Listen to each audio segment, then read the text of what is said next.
संविधान लागू होने के लगभग 15 महीने बाद ही उसमें पहले संविधान संशोधन की आवश्यकता क्यों पड़ गई? कैसे संविधान संशोधनों के जरिए सरकार फंडामेंटल राइट्स को ही अमेंड करना चाहती थी और किन किन संशोधनों को कोर्ट्स ने स्टक डाउन किया? अगर हम इनके पीछे की क्रोनोलॉजिकल ऑर्डर, इनकी कहानी को समझने की कोशिश करें तो हमें एक लंबी विकास यात्रा नजर आएगी, जिसके बिना हमारी कॉन्स्टिट्यूशन की समझ भी अधूरी है। चलिए शुरुआत करते हैं। आजादी से पहले हमारे देश में जमींदारी प्रथा का चलन था। पुराने समय से चली आ रही जमींदारी प्रथा को खत्म करने के लिए कुछ राज्यों ने, जैसे यूपी, बिहार, एमपी ने जमींदारी एबोलिशन एक्ट पास किए। जमींदारों द्वारा इन एक्ट्स का विरोध किया गया और उनकी वैलिडिटी को लेकर कोर्ट में चैलेंज किया गया, क्योंकि उस समय प्रॉपर्टी फंडामेंटल राइट हुआ करती थी और इंडियन कॉन्स्टिट्यूशन का आर्टिकल 13 सब क्लॉज 2 कहता है कि स्टेट ऐसा कोई लॉ नहीं बना सकता जो फंडामेंटल राइट को टेक ओवर करे या उन्हें अब्रिज करे। यह लॉज प्रॉपर्टी के फंडामेंटल राइट्स को वायलेट करते हैं, इस आधार पर चैलेंज किए गए, जिसपे अलग अलग हाई कोर्ट्स के अलग अलग डिसीजन थे। जैसे इलाहाबाद और भोपाल हाई कोर्ट्स ने इन एक्ट्स को सपोर्ट किया, पर पटना हाई कोर्ट ने इन्हें अनकॉन्स्टिट्यूशनल बता दिया।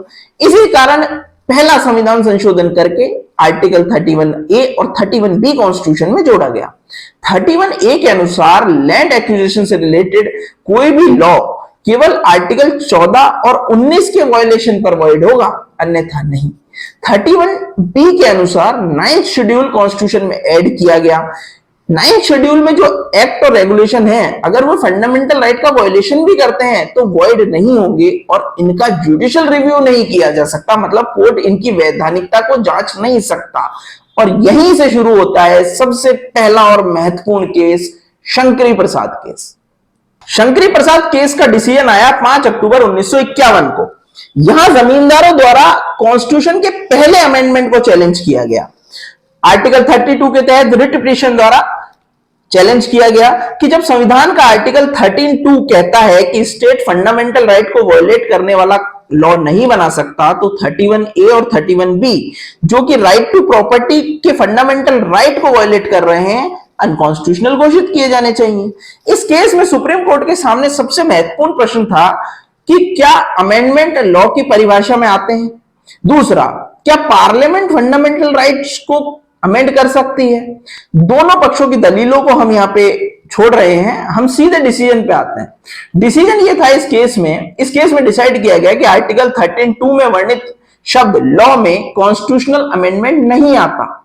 इस कारण फर्स्ट अमेंडमेंट पूरी तरह वैलिड है और कॉन्स्टिट्यूशनल अमेंडमेंट की पावर खुद आर्टिकल 368 में संविधान द्वारा ही दी गई है। इसी प्रकार का एक केस और था, सज्जन सिंह वर्सेस राजस्थान स्टेट। इस मामले में भी आर्टिकल 13(2) में जो लॉ शब्द है उसमें कॉन्स्टिट्यूशनल अमेंडमेंट नहीं आता, यही माना गया। इसके बाद 1967 का केस आता है, IC गोलखनाथ, जिसमें इस कॉन्स्टिट्यूशनल अमेंडमेंट में लॉ शब्द में कॉन्स्टिट्यूशनल अमेंडमेंट नहीं आता, उसे बदल दिया गया। शुरुआत करते हैं IC गोलखनाथ केस की। 1967 में पंजाब सरकार द्वारा एक एक्ट पास किया गया जिसका नाम था land security and tenure act. इस एक्ट में एक फैमिली 30 एकड़ जमीन रख सकती है और जो टेनेंट्स हैं वो कुछ एकड़ जमीन रख सकते हैं और बाकी बची हुई जमीन को एज अ सरप्लस डिक्लेयर करना पड़ेगा। एक फैमिली थी, हेनरी एंड विलियम्स गोलखनाथ, जिसके पास 500 एकड़ जमीन थी। इसके बाद संविधान का 17वां संशोधन आता है और इस एक्ट को डाल दिया जाता है नवी अनुसूची में, ताकि कोर्ट इसकी केसेस को डील ना कर सके। गोलखनाथ फैमिली द्वारा इसी 17वें संविधान संशोधन की कॉन्स्टिट्यूशनल वैलिडिटी को लेकर चैलेंज किया जाता है सुप्रीम कोर्ट में। कहा जाता है कि 17वां जो संविधान संशोधन है वह राइट टू प्रॉपर्टी और राइट टू इक्वलिटी के फंडामेंटल राइट का वायलेशन है। पिटिशनर के आर्गुमेंट थे कि आर्टिकल 13(3) जिसमें लॉ शब्द की डेफिनेशन दी गई है उसमें स्टैट्यूटरी और कॉन्स्टिट्यूशन लॉ शामिल है, एक्ट शामिल है, लेकिन आर्टिकल 13(2) का जो टेक्स्ट है वो ये कहता है कि किसी भी तरह से फंडामेंटल राइट्स को टेक ओवर नहीं किया जा सकता एक्ट के द्वारा। इसमें मेन इशू जो था कोर्ट के सामने वो यह था कि क्या पार्लियामेंट फंडामेंटल राइट्स को बदल सकती है। सेकेंड इशू था कि जो 368 में कॉन्स्टिट्यूशन अमेंडमेंट की पावर पार्लियामेंट को दी गई है, क्या वो एब्सोल्यूट पावर है। एब्सोल्यूट पावर का मतलब इस तरह की पावर जिससे कॉन्स्टिट्यूशन का कोई भी आर्टिकल चेंज किया जा सकता हो, यानी उससे फंडामेंटल राइट भी चेंज किए जा सकते हो। इन दो सवालों का जवाब सुप्रीम कोर्ट ने इस केस में दिया। गोलकनाथ केस में डिसीजन देते हुए सुप्रीम कोर्ट ने डिसाइड किया कि पार्लियामेंट फंडामेंटल राइट्स को टेक अवे नहीं कर सकती, और आर्टिकल 13 सब क्लॉज 2 में उसे जो वर्ल्ड लॉ है उसके अंतर्गत कॉन्स्टिट्यूशनल अमेंडमेंट भी आता है, यानी कॉन्स्टिट्यूशनल अमेंडमेंट से भी पार्लियामेंट पार्ट 3 यानी फंडामेंटल राइट को चेंज नहीं कर सकती।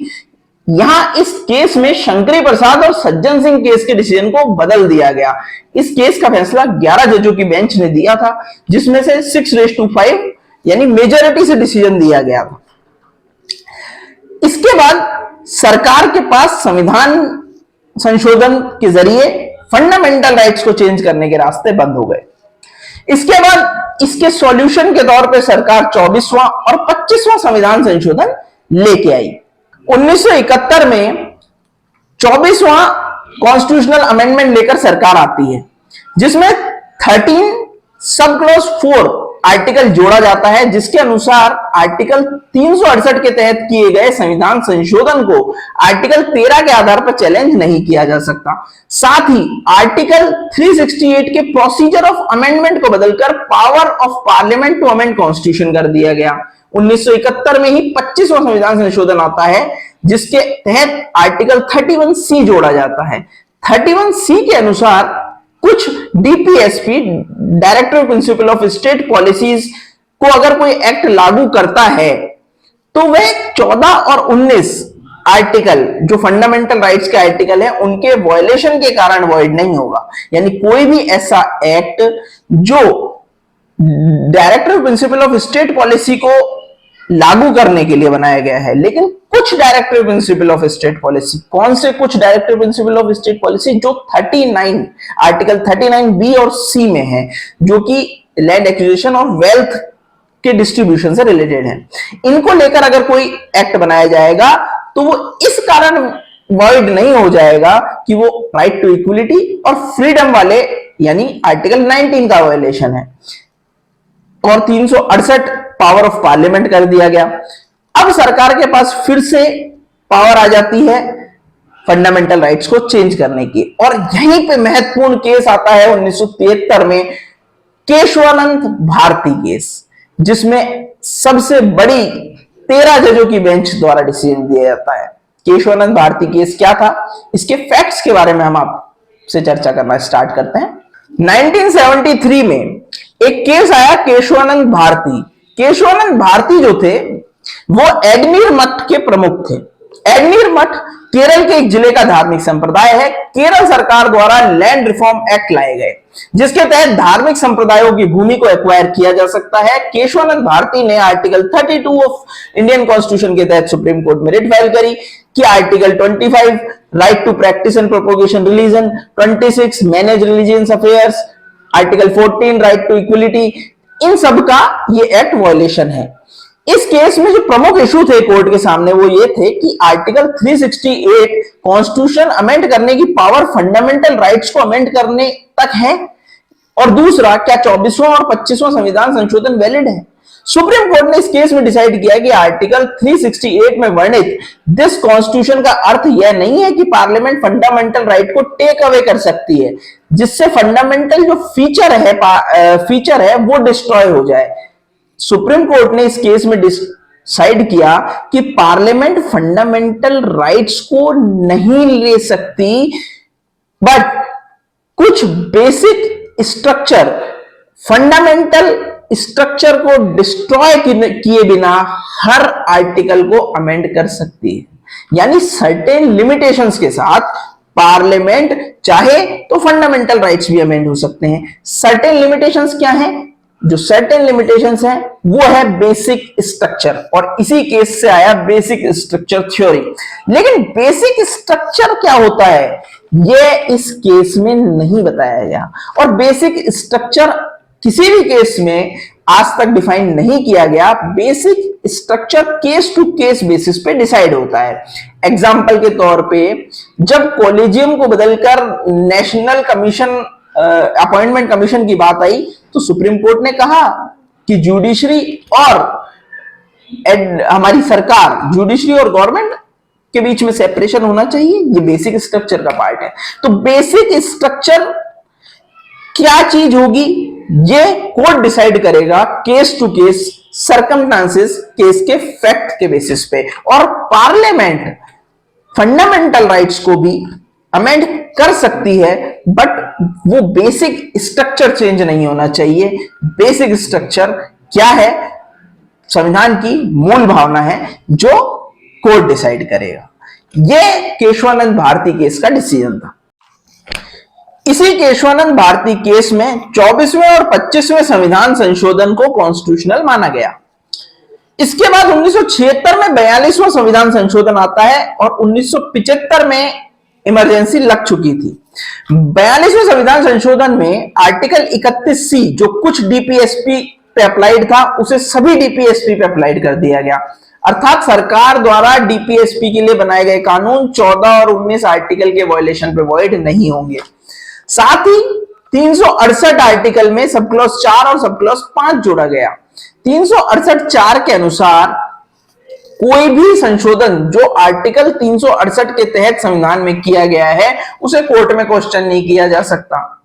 अब 368 के तहत किए गए अमेंडमेंट, इसका क्लैरिफिकेशन दिया गया 368 सब क्लॉज 5 में कि अमेंडमेंट में रिपील करना, कुछ चेंज करना, वेरिएशन करना, सब कुछ शामिल है।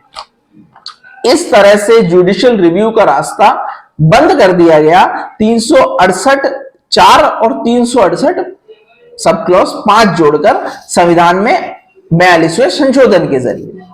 अब फिर सरकार के पास पावर आ गई कि वे कॉन्स्टिट्यूशन को अमेंड कर सकती है, फंडामेंटल राइट वाले पार्ट्स को भी अमेंड कर सकती है। इसके बाद केस आता है 1980 में, मिर्नावा माइल्स केस। मिर्नावा मिल्स केस में जो सुप्रीम कोर्ट है, वो बेसिक स्ट्रक्चर जो केशवानंद भारती में दिया था, उसी प्रिंसिपल को अप्लाई करता है। क्या फैक्ट्स हैं मिर्नावा मिल्स केस के, हम डिस्कस करते हैं। मिर्नावा मिल्स केस में मिर्नावा मिल्स जो थी, वो बेंगलुरु की एक टेक्सटाइल मिल थी, जिसका प्रोडक्शन सब्सटेंशियली कम होने लगा, जिसके कारण गवर्नमेंट ने सेक्शन 15 इंडस्ट्रियल डेवलपमेंट एक्ट 1951 के तहत एक कमेटी बनाई और कमेटी की रिपोर्ट के आधार पर जो मिर्नावा मिल्स थी, उसका जो मैनेजमेंट था, वो नेशनल टेक्सटाइल कॉर्पोरेशन को दे दिया। 39th अमेंडमेंट करके गवर्नमेंट ने नेशनलाइजेशन को वैसे ही 9th शेड्यूल में डाल दिया था। 42वें संशोधन के तहत 31C जो डीपीएसपी सर्टेन डीपीएसपी पे अप्लाई था, उसे सारे डीपीएसपी पे अप्लाई कर दिया था। 368 सब क्लॉज 4 और 5 जोड़ के जुडिशियल रिव्यू के रास्ते बंद कर दिए। इस केस में जो कोर्ट के सामने इशू था, वो ये था कि क्या 31C आर्टिकल 368 सब क्लॉज 4 और सब क्लॉज 5 क्या ये कॉन्स्टिट्यूशनल हैं? दूसरा प्रश्न ये था कोर्ट के सामने कि क्या DPSP, director principle of state policy, fundamental rights से ज्यादा प्राथमिकता रखते हैं? क्योंकि 31C में यही कहा गया था कि 14-19 आर्टिकल जो कि फंडामेंटल राइट्स के हैं, उनके वायलेशन पे भी अगर डीपीएसपी को लागू करने के लिए बना कानून है तो वैलिड होगा। इसका मतलब डीपीएसपी क्या फंडामेंटल राइट से ज्यादा प्राथमिकता रखते हैं? इस केस में सुप्रीम कोर्ट ने डिसाइड किया कि 31C कॉन्स्टिट्यूशनली वैलिड है और आर्टिकल 368 सब क्लॉज 4 और सब क्लॉज 5 बेसिक स्ट्रक्चर को हैम्पर कर रहे हैं, यानी बाधा पहुंचा रहे हैं, इसलिए वो अनकॉन्स्टिट्यूशनल है।